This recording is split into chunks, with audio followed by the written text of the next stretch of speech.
Good evening. I'm audible to all of you? Very good. So, it's great to be back here once again. I was here year before last. And just like last time, we're going to have 3 lectures. The first lecture will be of general interest, and the next 2 will be focused on Vedanta. In the first lecture this year, I thought I'll select something that is of interest to everybody, and especially students in this institute. The power of concentration. I think almost everybody would like to increase his or her power of concentration. And there's actually a lot to be learned from our ancient scriptures, especially the Gita and Patanjali Yoga Sutras. So we'll take some learning from there this evening and also combine it with some advances which have been made in positive psychology over the last 20 to 30 years. In fact, a lot of interesting research has been done in the field of positive psychology, which I'll combine with our understanding of the teachings of Bhagavad Gita and Patanjali Yoga Sutras. The primary questions which we will deal with this evening are: what exactly happens in concentration? And that which is of interest to all of us, whether you are students or teachers or a monk, all of us, we would like to know how we can use this understanding to improve our own concentration. So let's go. I'll be using a lot of positive psychology, so let me tell you a little bit about what is this positive psychology. What has happened in the last 20 years or so is that there's a new branch of psychology which has become more and more popular across the world. It is academic psychology. It's not the kind of self-help books you find in bookshops across the world, which are very popular sections. You all go there to learn many things: how to get rich in 7 days, or how to sleep better, or how to lose weight, or whatnot. But it's not like that. It is very rigorous academic psychology backed up by research. And the person who is a pioneer in this field, Professor Seligman, he put it very beautifully. He gave a talk on TED Talks. I think some of you follow it, TED, Technology, Entertainment, Design, TED.com. TED Talks, you can look him up, Seligman on TED Talks, and he gave an introduction to positive psychology there. And he started off so beautifully, I cannot resist telling you that that little story he said at the beginning of his talk. He said that he was interviewed by CNN. It's a story, and actually did not happen. He was interviewed by CNN, and they asked him, Professor Seligman, what is the state of psychology today?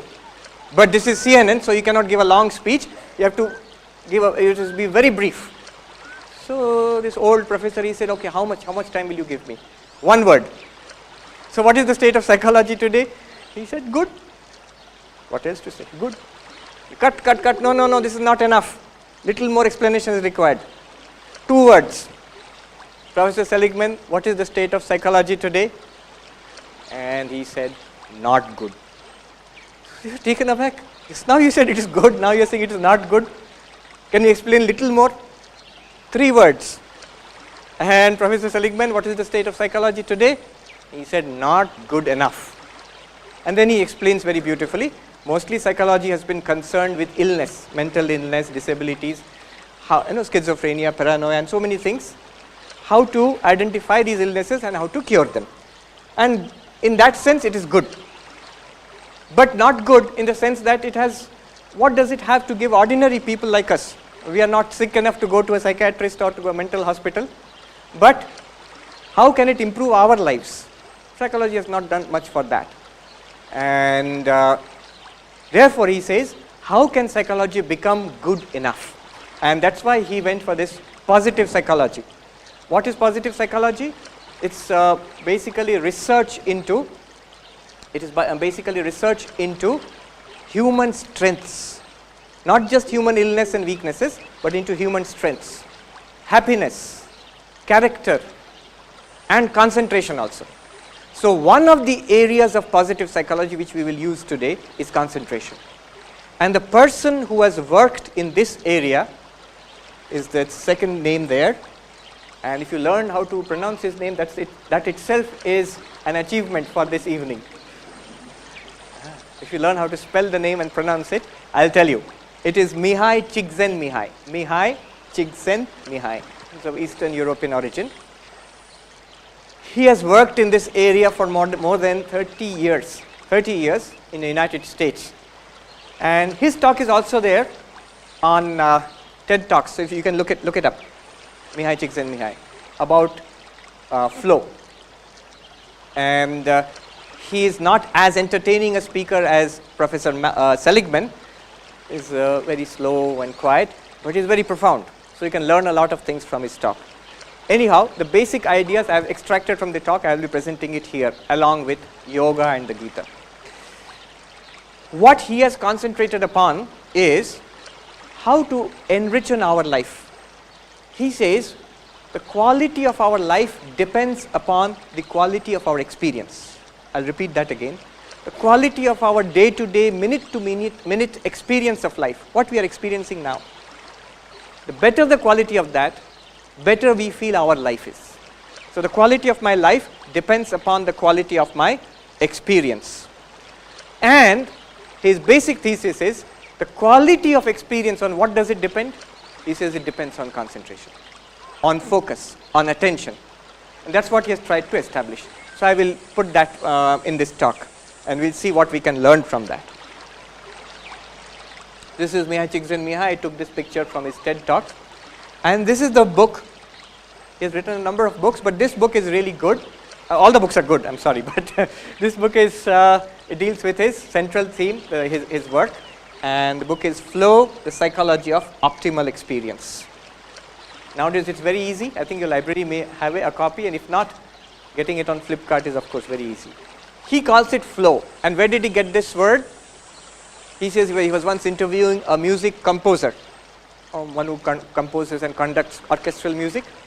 So that in that interview, he asked that composer, what is the best part of your experience, a day-to-day experience? When are you happiest?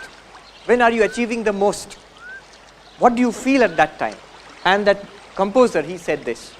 He says, when I'm composing, or you're composing, you feel you are in an ecstatic state to such a point that you feel as though you almost don't exist. You don't exist almost. I have experienced this time and again. My hand seems devoid of myself, and I have nothing to do with what is happening. I just sit there watching it in a state of awe and wonderment, and the music just flows out of itself. He's conducting some musical thing, and he says, my hand is almost as if it is moving by itself. That is the highest state of performance which he has experienced. And this is nothing very amazing, you know. It is something that we have all experienced, especially in a place like this, in an IIT, in IIT Kanpur. Many, if not all of you, you would have experienced it while studying, while doing research. To some extent, all of you would have experienced it.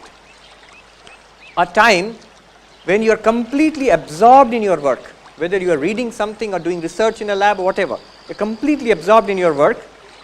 It's tough, it's demanding, but you know, there's a flow to it. Sometimes you see there's no flow to it. You're struggling. And sometimes you feel bored. I mean, you're not struggling, but it's very too easy, and you know what you're doing, and it's mechanical. But sometimes there is a flow which comes. This is the word which he has used, flow. And we'll investigate that further. This is important. This is where he begins. Don't take these figures too literally. I'm sure those who are doing research can come up with better figures. But basically what he has done here is, he says, Csikszentmihalyi, he says, our cognitive capacity is limited. We don't have infinite cognitive capacity. We have limited cognitive capacity, and he uses the terms of information technology, IT, to sort of estimate what could be our cognitive capacity. And his estimate is like this. He says we can more or less roughly process 7 bits in the sense of computer bits, computer information technology bits, 7 bits of information at a time, and it takes 1/18th of a second, he says, to discriminate between 2 bits of information. Basic idea, only one figure you need to take away from this. He says approximately our capacity to absorb information from the world outside by seeing, hearing, whatever, is 126 bits per second. 126 bits per second, that is our capacity to absorb information. And if you calculate it, it comes to some 7,560 bits per minute, 500,000 bits per hour. And if you stay awake for 16 hours a day, so it's about 185 billion bits in a 70-year lifespan, and so on and so forth. It seems to be very big. But actually, he says, this is very limited. This is very limited. Actually, he says this is very limited. Our capacity to process information is actually very limited. And he gives an example. He says that you are listening to me now. And out of that 126 bits of informational processing capacity which we all have, out of that which you have, you are actually using up some 60 bits per second just to listen to me and understand what I am saying. That's why he says it's very difficult if two people speak to you at the same time. If two people speak to you at the same time, you find it difficult to absorb, it's irritating also. And if three people speak to you at the same time, it's impossible. You cannot understand what each person is saying if you try to listen and understand.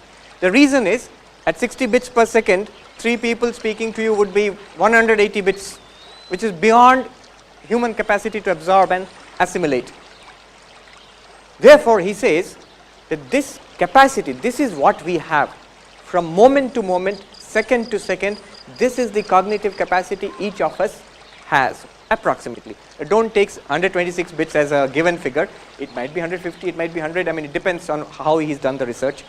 But the principle is, we have a very limited bandwidth. Okay, keep this in mind. So when in a school, the teacher shouts at the students, pay attention. It's literally true. Each student has 126 bits per second, which he or she can divide among the teacher and the classmates and many other things in the environment. So when the teacher says pay attention, he or she wants more of your 126 bits per second. This is the basic idea. What is concentration then? Defined by positive psychology by Csikszentmihalyi. Concentration is very simple. He says, how much of that 126 bits per second which you or I have, how much of that am I able to give to the object of concentration? 126 bits, how much of that can I give to the object of concentration? Can I give 80, 90, 100? You can't give all 126 bits, because at least you must be aware of your own existence. You're breathing, you're aware of the environment. To some basic environmental awareness is always there. So maybe 100, 110 bits you can give to the object of concentration. If you can do that, that's perfect concentration. Now, let's go ahead. He has studied the features of flow, and he comes to certain characteristics of flow. Flow, remember, is a state of concentration, deep concentration on the object of concentration. It may be studying, you may be playing, you may be listening to music or singing or whatever. Any activity which absorbs an overwhelming part of that 126 bits per second. He says it requires a challenging activity, and where there must be some skills which you have developed over the years. So he gives an example that the conductor who we spoke about composing music, and he says, my hands move by themselves in flow. So that hands move by themselves requires years and years of dedicated practice. If you or I try to do that, our hands will not move by themselves, nothing will happen. So it requires building up a lot of practice, a high level of skill. Then you challenge that skill and flow will come. A difficult activity for which you are prepared, that can lead to flow. It comes to players, it comes to athletes, it comes to scholars.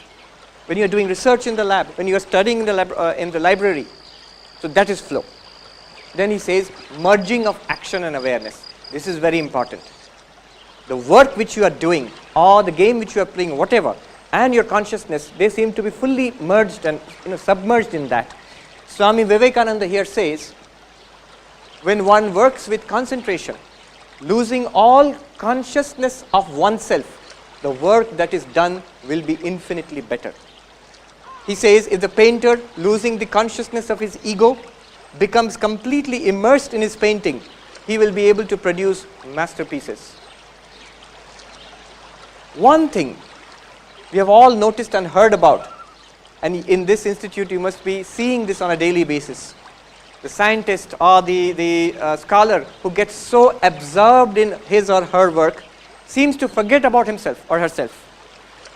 We have all heard the stories of the mad scientist who is working in a laboratory and forgets to eat and forgets to go home. We have this Swami who is a mathematician, who is an alumnus of IIT Kanpur. He got the Bhatnagar Award last year. He is a monk in the order, and he tells me stories of well-known mathematicians sometimes. There was this Norbert Wiener, mathematician, who it seems that he had changed his apartment one day, and he went to the college, he was university, he was teaching or doing research, and he came back and he had forgotten where they had shifted to. From one apartment to another apartment, the family had shifted, but he had forgotten where they had gone to. So he came back to his old apartment, he was standing there. He knew that, we have shifted, but where we went to, that new apartment, he has forgotten. Then he saw a little girl standing in front of the apartment, and he said, "My dear, do you know where these people who used to stay here, which apartment they have shifted to, do you know?" And the little girl said, "Yes, Daddy, Mummy knew you would forget, so she has sent me to..."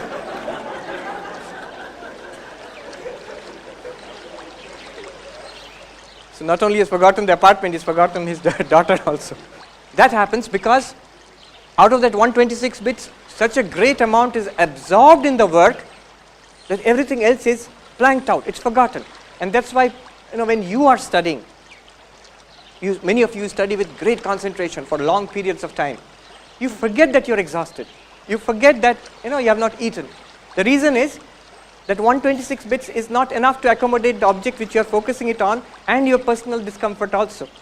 There's no space left over for that. You are not aware of it. Afterwards, when you finish, you will feel exhausted and hungry and tired and so on and so forth. So, merging of your small consciousness, it's forgotten. Because simply there's no space to be aware. I am hungry, time to go and eat. There's no cognitive surplus to think about that. Then you come to the Gita, and Swami Vivekananda says, what does the Gita say? The Gita teaches that all work should be done thus. The way you are doing work in the lab or studying, Krishna teaches Arjuna, do every work in this way. Being united with God or your true spiritual nature, whatever you call it, the Atman, God or whatever, through yoga you are united with your spiritual nature. Based on that, perform all action by becoming immersed in concentration, and add to that, there is no self-seeking. There are certain things which are here which you will not find, they have not yet studied in positive psychology. For example, when there is too much focus on the result, I want something from this, then somehow it prevents concentration. I think it's somewhere in an interview, Sachin Tendulkar says, secrets of batting, he says, when I really want to do well, I don't look at the scoreboard. I focus on the game, but I consciously avoid looking at the scoreboard. Especially when I'm close to a century, I consciously avoid looking at the scoreboard. Because at that moment, however much you want to concentrate on the game, the feeling will come that now I must score, just a few more runs, I'll get the 100. And that's when most batsmen get out, they get bowled out. So somehow, seeking the result seems to create a division in consciousness, seems to prevent full consciousness, full concentration, seems to prevent your ability to put as much as you want of that 126 bits into the object of concentration. And Swami Vivekananda says, such a performance of work brings only good to the world, no evil can come out of it, mainly because I think there is no self-seeking involved in that. Those who work thus never do anything for themselves. They may do it for science, or they may do it for welfare of others, whatever, but not this small individual self, which is forgotten in concentration. Another thing positive psychology says is necessary for concentration, for flow, is clear goals and feedback. So, in the work which you do, studying or whatever, you must have some kind of clear idea where you are going. Many people who do research, they tell me, that's precisely what is research. We don't know what we are doing. That's why we call it research. But yes, there is an element of the unknown. But the thing which you are doing at particular moment, you must have clarity what you are doing and what you are trying to do. May not be about the whole thing where you are moving into the unknown. So a clear goal, and there must be some feedback. Here I want to add something. Often in research, there is a long period where you don't get any clear feedback. Nothing is happening. See, I'll tell you a little story. Last week, I had gone to the Vivekananda University, which is just outside Belur Math, where that Swami I told you about, the mathematician Swami, he works there in the mathematics department there. So I had gone for tea around this time, and he came for tea too.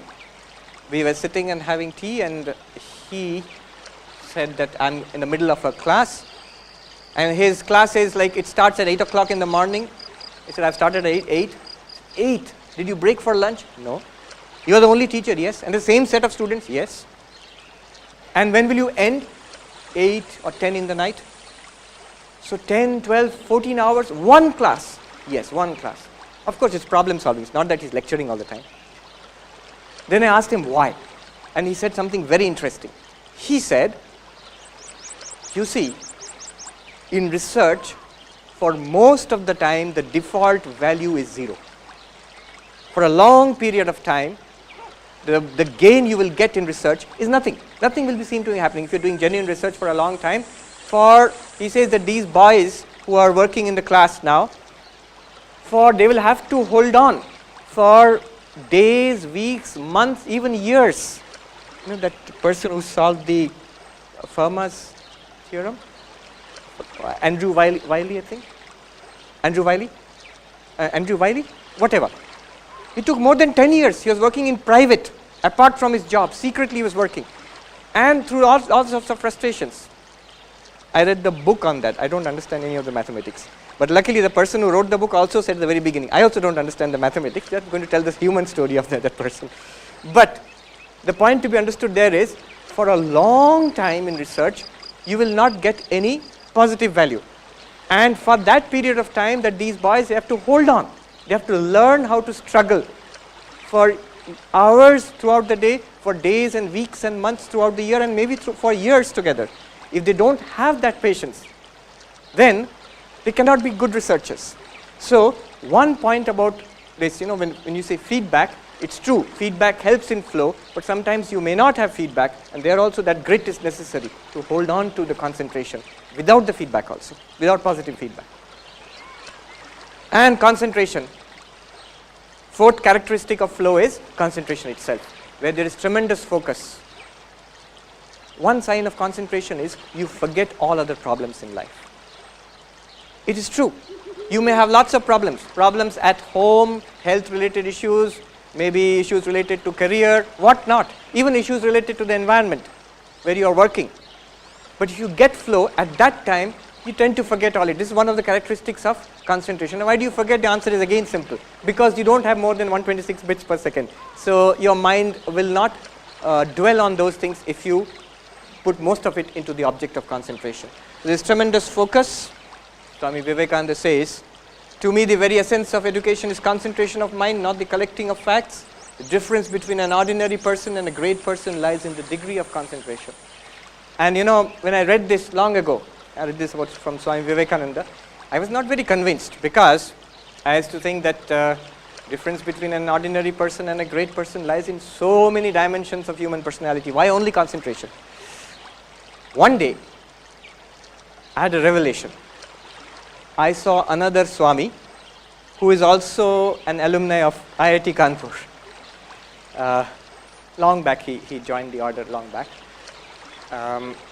He was studying. Studying means just relaxing on the bed, with leg spread out in front, sitting and reading a book. I came in front of him and I asked him in Hindi, Maharaj ji, kya padh rahe hain? What are you reading? No answer, he's reading. I am standing in front of him. He cannot see me. He's reading. I asked him again, no answer. I bent forward and his foot was spread out in front, his leg was spread out in front, and his foot and his big toe, I caught hold of that and shook it. What are you reading? You won't believe it, he did not feel it. The focus he has in the book is so much. Now you understand, 126 bits, maybe 120 bits is on that book. He cannot feel somebody touching him. When I stepped forward and I just raised the book to see the title, he got a shock. Which means such tremendous focus. There are so many stories about Swami Vivekananda, of course. Those who have read his life, they know that how in Belur Math, where he used to stay, his disciple Sharat Chandra one day came upon him reading the Encyclopedia Britannica. In those days, nowadays if I say Encyclopedia Britannica, somebody is reading it, most of the students, just like you all, you say, oh, okay, could be, what's so great about it? Because you see, nowadays Encyclopedia Britannica is one DVD, but if you see the old set, huge. They used to, and earlier in those days, there used to be these leather bound volumes.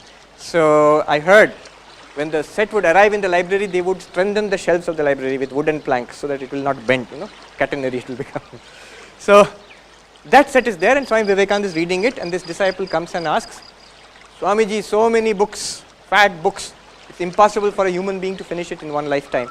And Swamiji said, what are you saying? I have gone through 9 volumes and I'm on the 10th volume, you can ask me anything from the 9 volumes. This is a story, well-known story. And Sharat Chandra actually, he went and picked up books at random and he asked questions at random, and Swamiji answered all of that. He says in some places exact language down to the comma and the full stop also. This was fantastic. And he asked Swami Vivekananda, how is this possible? And Swamiji said, with concentration and purity, one can do it and anybody can do it. Everybody has this capacity. So Swami Vivekananda says the difference between an ordinary person and a great person lies in the degree of concentration. This is the symbol of the Ramakrishna mission. Swami Vivekananda designed it. And many of you may know the meaning. I'll just tell you in a couple of sentences. Basic idea is that the sun which is rising at the back represents knowledge. The wavy waters represent work. The lotus represents bhakti, devotion, and the snake encircling all of it represents concentration, meditation. So by a combination of knowledge, work, devotion and concentration or meditation, one realizes the swan there represents the Paramatma, God, spiritual reality, whatever you call it. So spiritual reality is realized by a combination of karma yoga, work, spiritualized work, jnana yoga, path of knowledge, bhakti yoga, the path of devotion, and raja yoga, the path of meditation. Okay, this is the basic idea, but why I have put it here is for the snake alone. The snake represents meditation, concentration, and Swami Vivekananda writes in one place, the meaning of the symbol is this, and the snake, the serpent, represents concentration. It is so interesting. I was going through this book, it's a recent book called Rapt. Rapt as in attention, immersed in something. And this author, this lady, Winifred Gallagher, she's done research on attention and she's written this book. In one place she says, she has no connection with Ramakrishna Mission, she does not know any of these things, I think so at least. She says, the best symbol I can think about for concentration is this cobra with a, with its hood, its expanded hood. Best symbol. I was amazed, this is the exact same idea which Swami Vivekananda puts forward as a symbol for concentration. And why is it so? Because she says all the elements, central elements of concentration are here. This is one lesson we must take away from here. What are the central elements? Just remember this, the picture of this snake. First of all, a mental bearing down on a subject. What does the cobra do when it's going to eat a rat or a frog? Like a bearing down, tremendous focus on that. So, mental bearing down on a subject, the book or the instrument of work which you are doing, focusing the mind on that, mental bearing down on the subject. Second, the hood flaring to block out all distractions. The hood of the cobra flaring to block out all distractions. Of course, the cobra does not flare the hood to block out distractions or anything like that, but this is the meaning which we are giving to it. Have you noticed how little children study? Why little children? And last year I was in, year before last, I was in IIT Kanpur, I was in the library, I saw many of the boys and girls there studying, and they also do the same thing. You have noticed how they study, or how many of you study? Like this? Book is there, like this. What are you doing there? Unconsciously, you are basically cutting out the world. So that's another part of concentration. You are pulling out as much of the 126 bits per second which is scattered here and there, you're pulling it out basically and putting it here. So it's very natural. This hood flaring to block out distractions and holding steady in your unblinking focus. A few seconds of that anybody can manage. Couple of minutes of that anybody can manage. But hours and hours and hours of that, holding steady in your unblinking focus. These are the three elements. Engage your mind, pull out the bits you have scattered all over in your life, different subjects in your life, you pull it out and pour it here and hold it. Like that mathematician Swami, 8 hours, 10 hours, 12 hours on one problem. I was joking with him, did you leave the students for lunch break? He said, no. I said, they'll faint. I said, okay, once they recover consciousness, they can do maths again. Along with this, one more point, which is not mentioned as yet by Csikszentmihalyi or positive psychology, but Swami Vivekananda insists on this. He says, along with the development of concentration, we must develop the power of detachment. We must learn not only to attach the mind to one thing exclusively, but also to detach it at a moment's notice and place it on something else. You see, many of you have good concentration, otherwise you wouldn't be here. But there is an ability that if you can pull your mind out from one thing and then put it totally into another thing, that's a tremendous ability. It seems, I read in Napoleon's life once, he could do so many things at a time. Writing letters back to Paris about the construction of bridges, writing about the new financial system, writing letters about the direction of the military forces in battle, and so on and so forth. Writing to his wife Josephine. Somebody asked him, how do you do all that? And he said, see, I have this cabinet. This was time before computers came. So I have this cabinet in my mind, drawers. So when I want to work on the army, I open that drawer and shut all other drawers. When I want to talk about finances, I shut the other drawers and open the drawer about the finances, and so on and so forth. And when I shut all the drawers, I go off to sleep. He had the ability to go to sleep anytime he wanted. Now that's a tremendously organized mind. But it shows the structure of the mind. It matches with what we have been studying here. And Swami Vivekananda, this is a famous quotation, education is concentration of mind. If I had to do my education all over again and had any voice in the matter, I would not study facts at all. I would develop the power of concentration and detachment, and then with a perfect instrument, I could collect facts at will. Another aspect of flow is feeling in control. If you know, so a person who's playing tabla and he gets flow, anybody who plays musical instruments, sometime or the other you would have felt it, musical instruments or singing. So sometimes you know you are in flow and you must know how to play that instrument pretty well. There must be a sense of control. If you don't know what you are doing, you'll never get flow. It will just be straining. It will be tension and strain. Loss of self-awareness, we spoke about this. We'll just leave this one out for the time being. Another aspect is transformation of time. Again, we have experienced this. There is a time distortion. When you are in flow, hours seem to pass by very quickly. When you look up and you see the clock and you find that already 2 or 3 hours have gone, you don't feel that you've been sitting there for 2 or 3 hours. That is the nature of flow. With deep concentration, time seems to fly. If you don't have deep concentration, then time seems to drag. I have often, I was talking to some students in a college somewhere else, and I was speaking about the way I saw the boys and girls in the IIT Kanpur library studying, and I said, see, they on Sundays they come, and I saw some of them studying from the morning till afternoon till night. Sometimes they do all night. They are studying, not just 1 or 2. Many of them they do that. Especially I heard before examinations, a lot of you are up and doing. Obviously, you have to. Now, one of the boys was sitting there, he said, oh, how boring. I said, no, it's not boring. In fact, if you like the subject and if you're immersed in it, and if you cut away everything else in life, then it's not boring actually. Because when you get the flow is very enjoyable. It's deeply satisfying.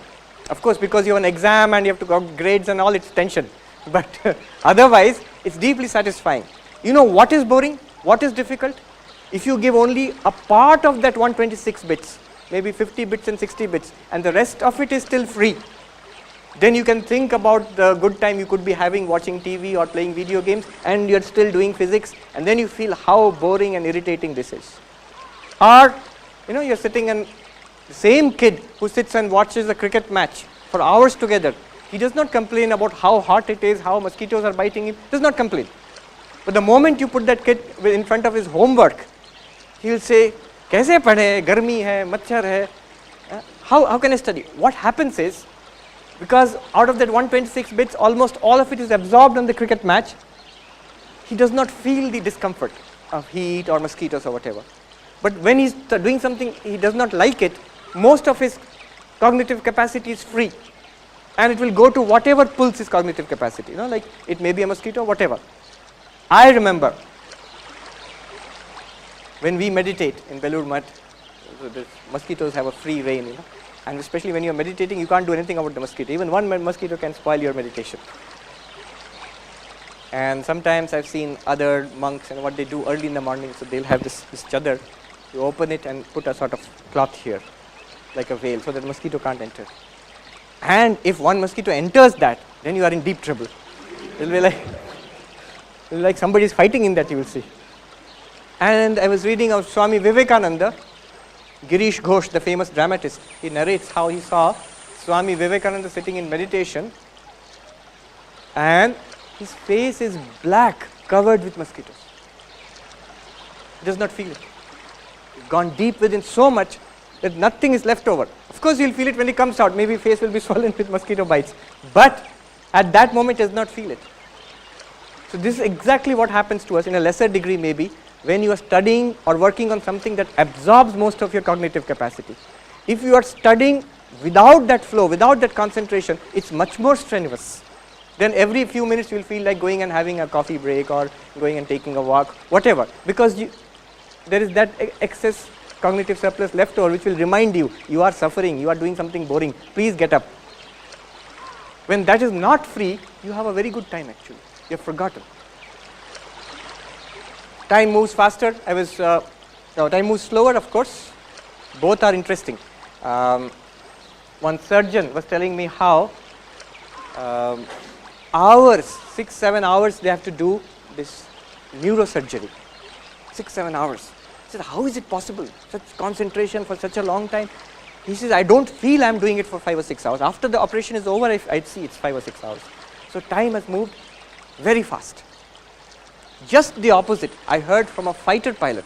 I was sitting in the airport, and this gentleman is retired Air Force pilot. He's not retired, but he's in the Air Force now. At one time he was a fighter pilot, and he was telling me how he ejected from a plane which was crashing, and he spoke to the air traffic control, gave a mayday call, and he's saying that I'm ejecting at such and such position. And he says, I was feeling irritated at that moment. Why is the traffic control, the military air traffic control, why are they taking so much time to respond to me? I'm in an emergency here, seconds count. Later on, when the court of inquiry, they have a board of inquiry after the crash, there he saw, they were laughing at him. They said that we responded within a second or 2 seconds, but for you time seems to be dilated. Because at a point of death, you could die at that moment. Every fraction of a second seems to be living, and it's stretched out and dilated. So when you are in flow, both effects are possible, but the common thing is a distortion of time takes place. So these are the characteristics of flow. Quickly let me run through it. You feel completely involved in what you are doing, focused and concentrated. Second, happiness, sense of ecstasy in any kind of flow. Csikszentmihalyi interviewed people who were scholars, who were athletes, who were musicians, even monks and nuns who were meditating, all of them, whatever the diverse activities, but wherever they found flow, he found joy. They feel happy of being outside everyday reality, ecstasy. Great inner clarity. Moment to moment, you know what has to be done, and you are doing it, and you're fully absorbed in it. And fourth, knowing that activity is doable, your skill is adequate to the task, but challenged. A sense of serenity. You have no feeling, no worries about yourself. An intrinsic motivation. Whatever produces flow becomes its own reward. See, people who get flow in music or study or whatever, they tend to repeat it. They tend to do it more and more. They like it. Other people may find it very difficult. They will say, Bhaiya, 24 घंटे पढ़ाई किए, इतना boring हो सकता है. It's not boring for you. Then timelessness. You're thoroughly focused on the, there's a spelling mistake there, on the present. Hours seem to pass by in minutes. If there is anything that I would like you to take away from this talk, this is it. This is the central finding of positive psychology about concentration. Let me walk you through this diagram. Then we'll relate it to yoga and conclude. But this is central. What does it say? Basic idea is, if you want to attain concentration, there are these two dimensions you have to take care of. One is your skills, whatever the activity, your capability. And the second one is the challenge facing you. So he takes the example of a tennis player who is a beginner. So when you are beginning tennis, when we start playing, it's just a great thing just to return a serve. You can't do much more than that. And if you play against a state champion or a national champion, then what happens? The challenge is too much. Skills are very low. And the result is you have worry or anxiety. You can't face it, it's too much. A teacher who is teaching maybe something, differential equation or something, first time he goes into class, is a new teacher, maybe an assistant teacher. His skills, teaching skills are not all that great, and he's facing a class for the first time, and challenge is pretty high. Here are IIT students, so he feels worry or anxiety. But as his skills improve, as the tennis players practices or the teacher keeps on teaching, what happens is his skills improve, challenge remains the same, and this comes down. This anxiety becomes, arousal in the sense that he is ready to face the challenge, and then it comes to flow. It is equal.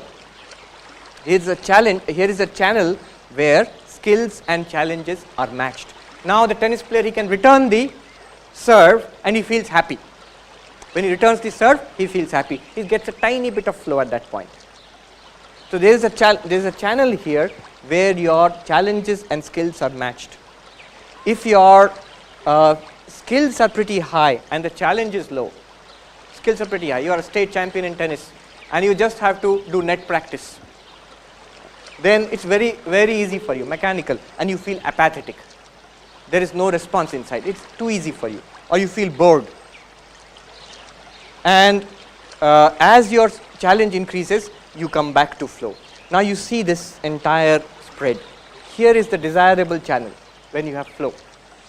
If you see the teacher who is teaching for some time, he gets the hang of it, now he starts enjoying the class because he can teach well and the class is also enjoying it, and he gets the feeling of flow.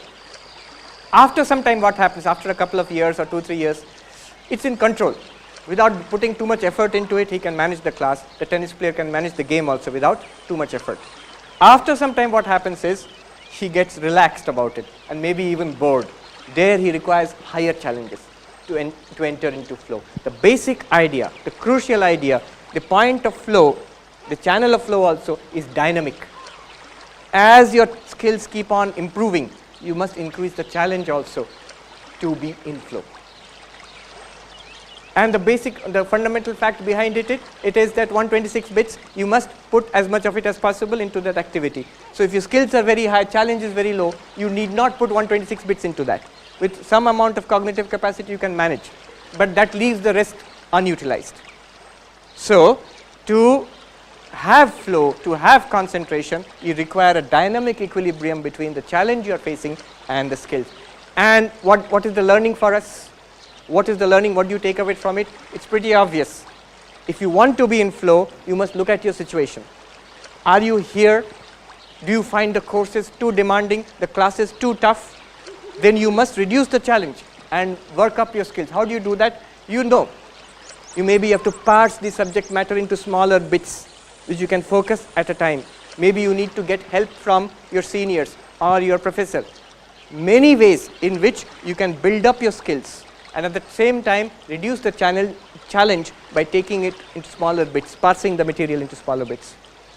The opposite, are you feeling bored in a class? Are you feeling bored in a course? Then increase the challenge. I remember once, Swami, we were attending a class together in Belur Math, and I found the class boring. And I found this other person sitting next to me taking extensive notes. And I knew this person is brilliant, he's far more brilliant than me. For him, this course is nothing. but why is he taking such extensive notes? When I looked closely, you know what he was doing? The teacher was teaching, the Acharya was teaching in English, and this brother, this novice, he was taking notes, perfect notes in Sanskrit. He was translating that into Sanskrit and taking down perfect notes. Why? Because he was bored. He knew all of it. So what will he do? He has to sit in the class. There is a discipline. So how does he get let flow? He is not using this, but very naturally he is using this. He immediately upped the challenge. He pushed the challenge up very high. So he's listening, translating into Sanskrit, and believe me, it's not easy. We had a teacher who used to teach in Sanskrit only, and I remember anytime you have to ask a question, you have to ask a question in Sanskrit, otherwise he will not respond. And if you ask a question in Sanskrit, you know, if you put together grammatically, it must be correct. By the time I ask the question, he will find out 2 or 3 grammatical errors in my question, and then he go on teaching again. He will not come to the answer. It's unless you ask a perfectly correct question, grammatically correct, I will not answer. It's not worth answering. So that's how he was getting flow. Okay. Now we come to the final part of this. Csikszentmihalyi, in that book, Flow, Psychology of Optimal Experience, he says the similarities between yoga and flow are very strong. He has a whole few pages on yoga, on Patanjali Yoga. He has studied literatures from all over the world, and he says in that book, the similarities between yoga, Patanjali Yoga, and flow are very strong. And he calls yoga a very thoroughly planned flow activity. In fact, he says one of the oldest and most systematic methods of getting flow is this Indian system of yoga. He says that. Now, I am not going to teach you yoga now, but I will give you the basics of yoga and how we can use it for attaining concentration and flow. That will be my final point. Okay. What does yoga say? To get perfect concentration, according to yoga, there are 8 steps. 8 steps. Yama and niyama, these are preliminary disciplines. Asana, posture. Pranayama, breathing. Pratyahara, withdrawing from the external world. Dharana, focusing on a topic. And dhyana, meditation or unbroken focus. And finally, the highest possible concentration, samadhi. Remember, this is not, the point of this is not flow. The point, the yogis use this for spiritual realization. But they do get flow. Now, in fact, I was reading one of the disciples of Sri Ramakrishna. He's talking about meditation. When you get good meditation, he says it should be effortless. And one of the characteristics of flow is effortlessness. Before flow, there is effort. When challenge is more, skill is not so high. Then you get into an effortless mode, which is flow. Without, if the skills are high and challenges are low, even there is effortlessness, but there is no flow because you are bored then. So when you have flow, there is effortlessness. Okay. Now how do you use this for flow? Yama and niyama would be, yama would be a moral life, a clean life. That's important. Yama and niyama, specifically a disciplined life. A rhythm is necessary in life for generating concentration and focus. There's a story about Sethji who went to a Swami in the Himalayas. Humko dhyan sikhaiye, yog sikhaiye. And the Swami started, all right, very good, sit down. First, Satya, you have to tell the truth. Ahimsa, you should not hurt anybody. Brahmacharya, self-control. Yama. Then the Sethji got disgusted. I said, अरे महात्मा जी, हमको ध्यान सिखाइए, प्राणायाम, आसन, प्राणायाम, ध्यान सिखाइए. ये क्या सच बोलना है, झूठ नहीं बोलना है, ये सब क्या सिखा रहे हैं हमको? Then that Swami said, तुम अष्टांग योग सीखोगे या विकलांग योग सीखोगे? Ashtanga is 8-limbed, and Vikalang means 2 limbs are not there. You want to remove morality and discipline from your life, just want meditation. That is not Ashtanga Yoga, that's Vikalanga Yoga. It's not possible. And then that Swami told that businessman, it's a story. He said that black money par asan bichha ke dhyan hoga. You've got lots of black money which you have hidden under your bed, and you put an asana on top of you and sit for meditation. Dhyan hoga kabhi? Never. So, a certain amount of morality, a moral life first, a disciplined life second, then third, what is required for flow? Third, asana. Asana need not mean that you have to sit in Padmasana or whatever. It simply means posture. What posture? They have found that sitting straight, not rigid, not like like a robot, savdhan, not like that. Relaxed but straight, where the head and the neck and the spine, the chest and the waist and the spine are more or less in one straight line. Relaxed, but not drooping. You can see the difference it makes in your mental attitude when you more or less sit up straight. After you get flow, one may concentrate on, your already mind is there. That's not important. But before that, good posture is important. Pranayam, there is a connection between breathing and concentration. Positive psychology till today they have not talked about it. It's an area, these are areas of research. But there is a connection. One thing you will notice, the kind of breathing when you are tired, when we feel tired and sleepy and dull, one kind of breathing. Often you will see it comes from the left nostril. When you are excited, angry, or working physically hard working, physically doing something, then right nostril. When you're jogging or playing, you'll see most of the time breathing comes from right nostril. And they say in in concentration, breathing will come slowly from both nostrils. Anyhow, you need not go into all that, but basically breathing, just some amount of deep breathing helps. Even physiologically it makes sense. If you oxygenate your blood and all, concentration is better. Then pratyahara, withdrawing your cognitive capacities from the world outside. Remember the snake with the hood, cutting out the world, pratyahara. Not thinking of other things. And here you need to be a little intelligent. Suppose I am concentrating, many times school students say this, if I look at my book and try to concentrate, I fall asleep. Or I am looking at the book, half an hour later if you ask me, what have you read? I can tell you my mind went all over the world, but I cannot tell you what was there in the page in front of me. So many are smiling and think it's a common problem, but not so much here. Many of you have good concentration. So here you have to be a little intelligent. Pratyahara, withdrawing the mind from the world outside, even from your own body, you take the help of, for example, active reading. You know what is active reading? You underline, take notes. Maybe you will never read the notes again, but use your hand. The moment you start using your hand, it takes some more of the cognitive capacity from the world outside and puts it there. Use a computer, use feedback, block out the noise. In many ways you can concentrate your mind. One very powerful way of concentration is curiosity. Curiosity. You can arouse curiosity. You know how powerful curiosity is. In a train I saw a little baby crying, and many of you have seen this. Child crying like anything. And when the mother or the father suddenly comes in front of the child and does like this, or gets some toy and swings it in front of the baby is screaming, but in front of that suddenly some strange thing you put, stop screaming and look in wonder. At least for 1 minute it will look like that. It will forget to cry. Curiosity is very powerful, and we also have that power. So how do you use curiosity? Maharaj, I don't want to read all this. Exams are there, that's why I am reading. I don't want to know also all these things. But you can artificially induce curiosity by asking questions or setting up a problem before you go into the material.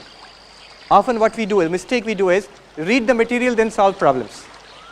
But you set up a problem, then start reading the material, then it's a voyage of discovery. It's not just learning something which you will apply later on. So these are tricks which you can use to engage your cognitive capacities in the study material. So pratyahara has to be done intelligently. It should not be a struggle. Then dharana is focus, dhyana, holding on to that focus. This pratyahara, I remember Swami Ranganathananda ji, he used to come to IIT Kanpur campus long back, I think in the 70s maybe, or 60s. I have seen his books in our Belur Math library, the books he donated. He was a voracious reader. All of his books, you can easily know it is Ranganathananda's books because they are all heavily underlined. Lot of remarks are there where he agrees, where he disagrees, where something reminds him of something else, questions he has got, everything he puts down. Now imagine the kind of involvement in that book. The Bhagavad Gita also says this. In one chapter, Sri Krishna asks, Arjuna, be completely concentrated on God. So I am sure, just like you, Arjuna would have scratched his head. Then he says, Atha itadapi ashaktos. If you cannot do that also, then whatever work you are doing, you connect it, you offer it to me. So the daily work which you are doing, your studying, your work in the kitchen or your work in the office, you offer it to God. You connecting your daily work to God. Now you see how concentration is helping concentration by involving other things in the world. Swami Abhedanandaji, one of the disciples of Sri Ramakrishna, I read a reminiscence by a young person. He said, when I was young, I used to go to visit Swami Abhedanandaji, and he would meditate. He was quite old at that time, and I would see he would meditate. He would sit for meditation. He would rock his body back and forth a little bit. Then, as if he's a stone statue, he will sit, and that's it.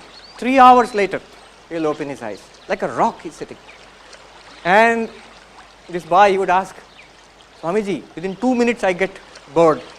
How can you sit like this without moving at all for 3 hours? And he would joke. In Bengali, he would say, Budo Shadur Dhyan Kina. I'm an old monk, I've been meditating for so many years.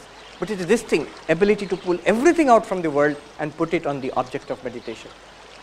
Swami Vivekananda, it was natural for him. In New York, he used to go for lectures, and in those days, he used to have trams, or in San Francisco, I think. And he would go on the tram, and he would get so absorbed in his thoughts, the tram would take the entire circuit of the city and come back more than once. And he would be ashamed of this, He would say that, oh, you have to remind me, I have to go for the class.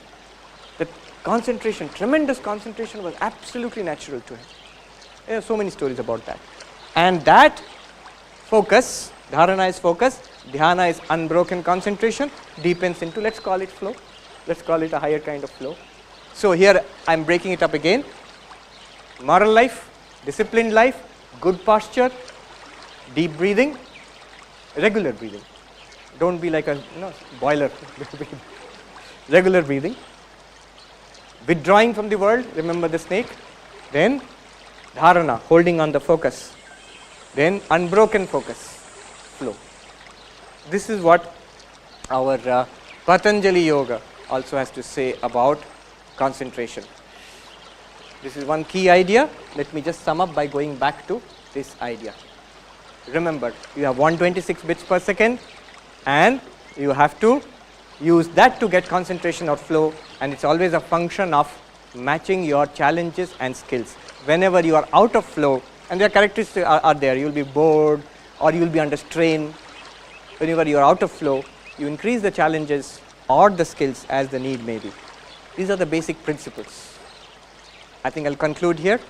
We have run out of time also. Thank you very much.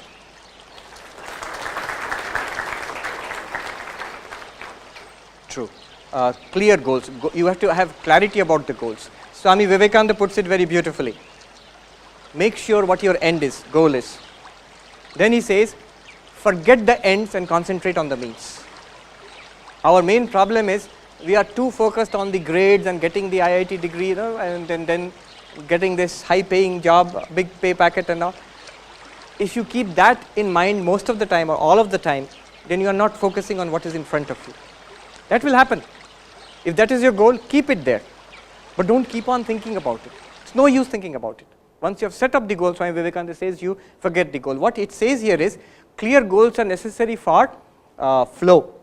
If your goals are not clear, you will always be in anxiety.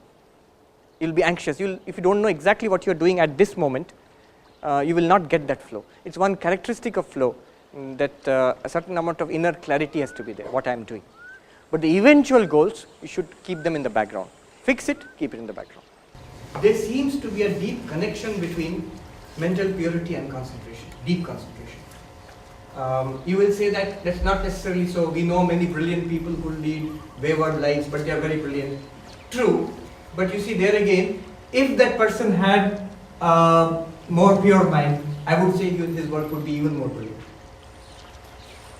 It's a hypothesis, but it seems to be like that. I mean, a lot of people, in your personal experience also you see, if you have a clean life, an uncomplicated life, you can actually concentrate much more easily on your work. It's that simple. Question? Yeah. ये आपने point out नहीं कराया लेकिन मुझे पूछना है कर्म करो और फल की इच्छा ना करो इसमें कितने परसेंट सच्चाई है इस सेंटेंस में कर्म करो और फल की इच्छा ना करो. ये कैसे पॉसिबल होता है True, true. Yes. I'll take a few minutes to answer this. There's some chalk here. Yes. Yeah, this chalk. Thank you. Yeah. So, yeah. When we want results, what is mentioned, what is actually spoken about in the Gita, when you say do your work and don't ask for results, it means results for ourselves. And that's okay because most of us, when we mean results, karma ki phal, we mean phal for ourselves, results for ourselves. Now, the traditional idea was, what do human beings want? Right? Is it right for this?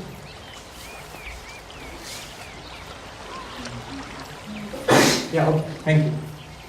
Kama, artha, these are two things. Kama would mean pleasure. Any kind of sense pleasure. You want to party and make merry and all that, that comes under kama. Any kind of sense pleasure. From having a rasgulla to listening to very refined classical music, that's also pleasure. Artha, money, an IIT degree, a big corporate pay packet, whatever. Money, success, awards, head of the department, whatever. So all of that comes under artha. Now these are what people want instinctively. What people want instinctively. What religion, any religion, will tell you is both of these have to be regulated by dharma. Dharma means morality. Not unlimited artha and kama. They follow the rules of society, they follow the rules of decency, of morality, of law. To as much as possible they do, to more or less they did do that. There will be a very few people, small section of society, few people who would like to chase artha and kama, money and pleasure, to the exclusion of any decency or morality. It just will not get caught by the police, but through whatever means I will earn money and I will, they have a term, I will freak out. Like enjoy life. Whatever I want to do, I will do. And this kind of category, which is who just want these two, artha and kama.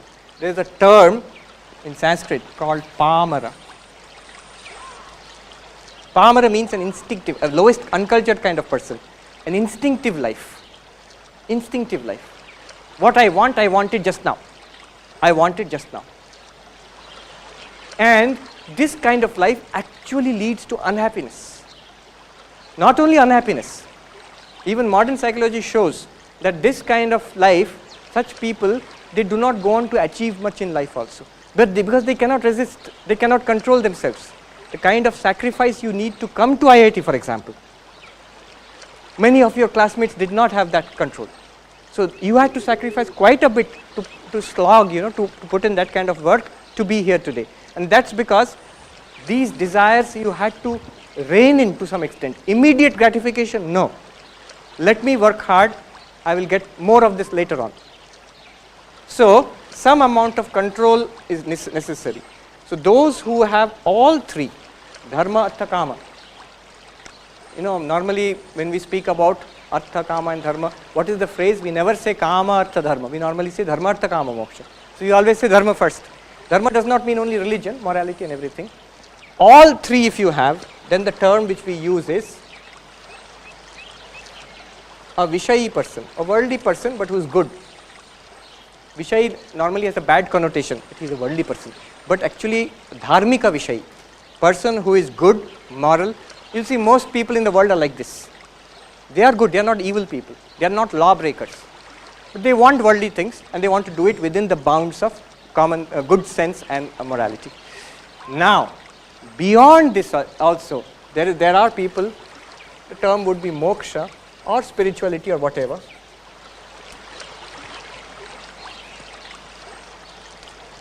There is a certain group of people They need not be sadhus or sannyasis. Anna Hazare or somebody like that, who is actually genuinely in it for welfare. He wants good for the society. Mahatma Gandhi. If he wanted, he could have been the Prime Minister or the President for life, if he lived long enough. But he did not want it at all. But he wanted the welfare of Indians. Why Indians? He wanted everybody's welfare. Whoever came into contact with him, even the Englishmen who came into contact with him. So such people, they are in this category. What they do is, they do not want these two, but they base dharma and this moksha, spirituality. Based on dharma, they want spiritual realization. Mahatma Gandhi says in one place in his autobiography, My Experiments with Truth, many people think that I am a politician. Some say I am a freedom fighter. But what I am is actually a man, a simple man in search of God. I am doing it through politics, freedom fighting, but I am in search of God. That's all I am. That's his own idea about himself. So, they don't want these two, and you can see it in their lives. They reject it when they have no interest in these two. Such people, they work without any desire for results. Which results? These results. What are these results? Personal gain and personal enjoyment. They don't want it. But they do seek something, which is the welfare of everybody. So Swami Vivekananda, many great saints, they have worked for the welfare of others, and they really don't want anything. And I'll tell you just one small thing. Many people, many of you will say that, oh, that's so tough, what a great sacrifice. If you ask them, it is no sacrifice at all to them. It's no sacrifice at all to them. They would not be doing anything. What is a sacrifice? I want to do that, I'm not doing it, I'm giving it up, and then I'm doing something. So a mother who could have a very good career in the corporate sector, she gives up her job for her children, and she later complains that you fellows, you have no gratitude, I sacrificed so much for you, because she has the feeling, she has sacrificed something for the children, truly she has. She wanted that, she did not take it up for their sake. But in the case of Mahatma Gandhi or Vivekananda or whatever, if you ask them, oh, great sacrifice you have made, they say, no sacrifice at all. Swami Brahmananda once was asked by the president of the Ramakrishna Mission, Sri Ramakrishna's disciple, Swami Vivekananda's brother disciple, and the person who became the first president of the Ramakrishna Mission. He was once asked, oh Swamiji, you have sacrificed so much, you have given up everything for God, you are a great Tyagi. And Swami Brahmananda bowed down to that man. I bow down to a greater Tyagi. So why? You have given up the diamond for a piece of glass. You have given up God for the world. How great you are. Your sacrifice is tremendous. Mine is nothing at all. So from their point of view, it's no great sacrifice. And it's not just very spiritual persons. Anybody who's doing work for others, you will think it's a sacrifice. If you ask them, they'll say, no, I enjoy it. I met a number of social entrepreneurs. And somebody was telling me, Swamiji, you have sacrificed so much. I said, no, it's not a sacrifice. I really enjoy this. If I had to do what you are doing, it would be a sacrifice for me. And I asked those social entrepreneurs, none of whom are Swamijis. And all of them said the same thing. None of them feel that we have sacrificed our corporate jobs. They had big corporate jobs. They gave that and they came to this kind of a life. So they are actually, giving up the results and doing work. It is in this sense. Okay, I gave a fairly detailed answer to that one. Should we wrap up now? Okay, one. Afterwards.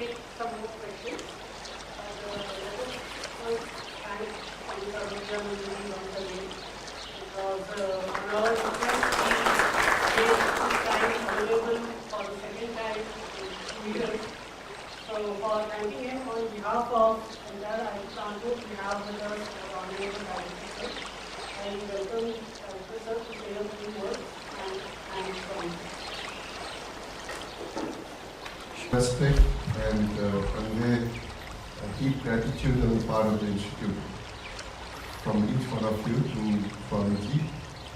I was truly listening to him with very rapt attention, and I don't know, maybe here videotaping it, and I would like to show this to many of my younger colleagues as to how one should deliver lectures in class. And this truly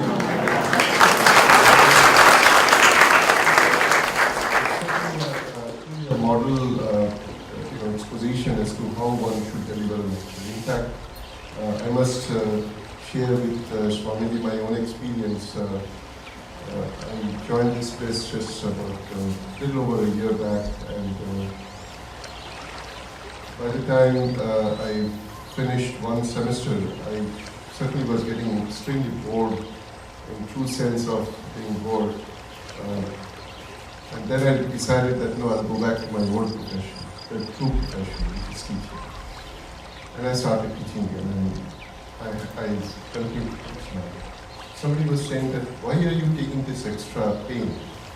And my honest answer was and is that I derive my strength from teaching.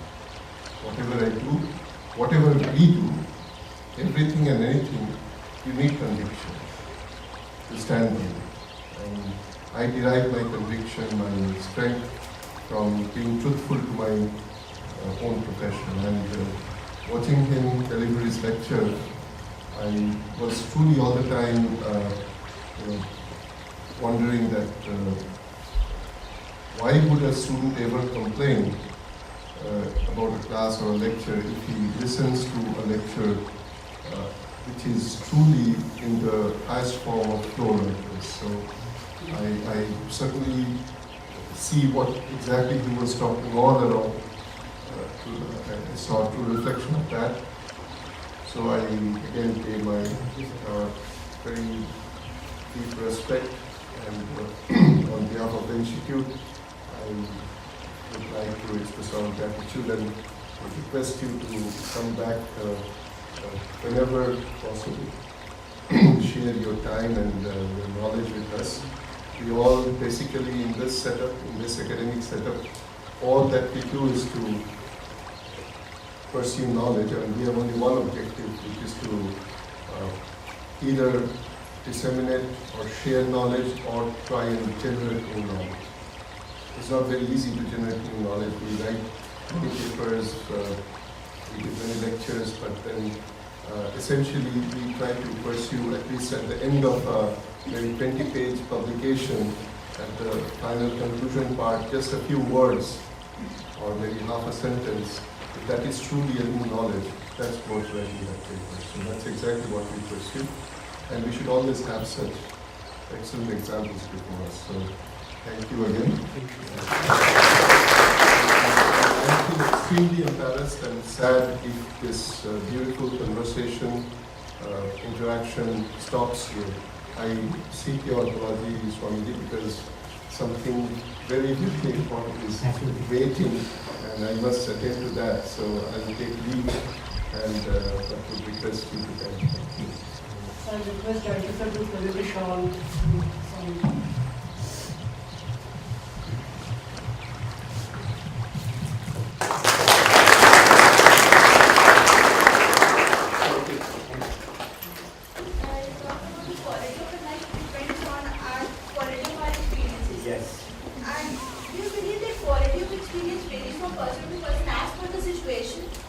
Obviously, as per the situation, but the focus of this talk was each person, how each person can enrich his or her quality of experience. And how do you do that? One word answer, by flow, by concentration.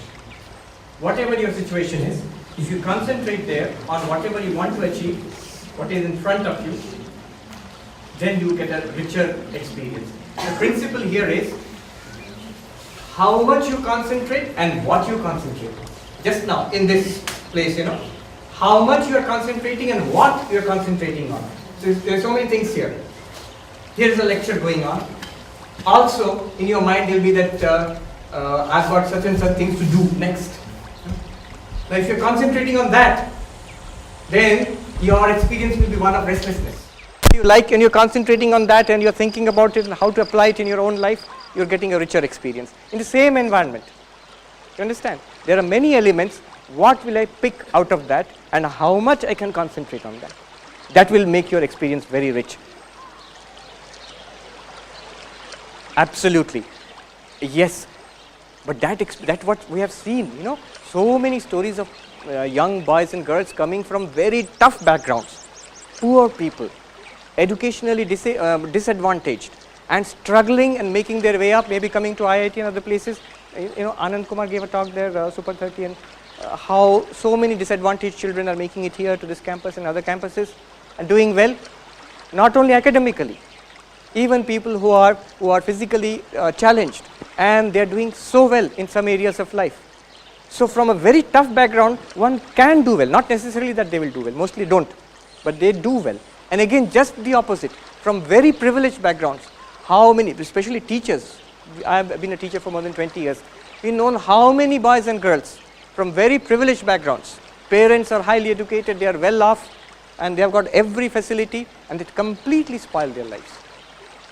So the background is important, but what is important is what you make of that background. And how do you make something of the background? By choosing what to concentrate on and how much to concentrate on. I'll end with this. Milton, the famous English poet, he says in one place, the mind in its own place can make a heaven of hell and a hell of heaven. The mind in its own place, the mind by itself can make a hell of heaven and a heaven of hell. How? By this method, by what you are concentrating on in your environment and how much you are concentrating there. So those boys and girls from very tough backgrounds who made it to, suppose to IIT, if you ask them, they had extremely disheartening circumstances in their life, but they had one area, their studies and how it will open up better avenues in life, and so they picked that element to concentrate on and they ignored everything else. I've seen people, young boys and girls, completely depressed, mental breakdown. Why?